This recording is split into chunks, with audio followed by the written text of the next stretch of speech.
me forever on fire. ಸಚಿವ ಪ್ರಿಯಾಂಕ್ ಖರ್ಗೆ ಮನೆಗೆ BJP ನಾಯಕರು ಮುತ್ತಿಗೆ ಹಾಕೋದಕ್ಕೆ ಯತ್ನ ನಡೆಸಿದ್ದಾರೆ. ಕಲಬುರಗಿ ಬಿಜೆಪಿ ನಾಯಕರು ಇವತ್ತು ಭಾರಿ ಹೈ ಡ್ರಾಮಾ ಕ್ರಿಯೇಟ್ ಮಾಡಿದ್ದಾರೆ.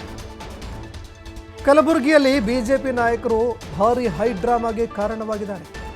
ಸಚಿವ ಪ್ರಿಯಾಂಕ್ ಖರ್ಗೆ ಅವರ ಮನೆಗೆ ಮುತ್ತಿಗೆ ಹಾಕೋದಕ್ಕೆ ಯತ್ನ ಮಾಡಿದರು. ಕಲಬುರಗಿಯಲ್ಲಿ ಬಿಜೆಪಿ ನಾಯಕರು ಹಾಗೂ ಪೊಲೀಸರನ್ನ ನಡುವೆ ಇವತ್ತು ಜಟಾಪಟಿ ಕೂಡ ನಡೆಯಿತು.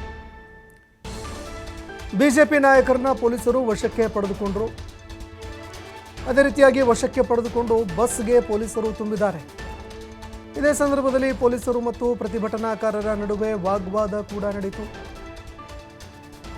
ಸಚಿನ್ ಆತ್ಮಹತ್ಯೆ ಹಿನ್ನೆಲೆಯಲ್ಲಿ ಪ್ರಿಯಾಂಕ್ ಖರ್ಗೆ ರಾಜೀನಾಮೆ ನೀಡಲೇಬೇಕು ಅಂತ ಬ್ಯಾರಿಕೇಡ್ ತಳ್ಳಿ ಇವತ್ತು ಬಿಜೆಪಿ ನಾಯಕರು ಆಕ್ರೋಶ ಹೊರಹಾಕಿದ್ದಾರೆ. ರಾಜೀನಾಮೆಗೆ ಪಟ್ಟು ಹಿಡಿದಿದ್ದಾರೆ.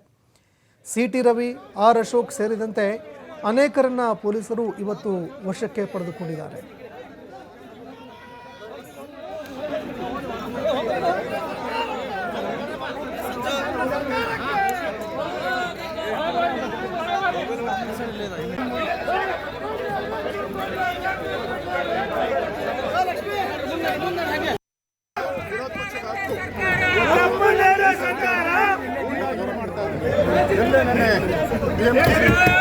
ಸರ್ ರಾಜ್ಯ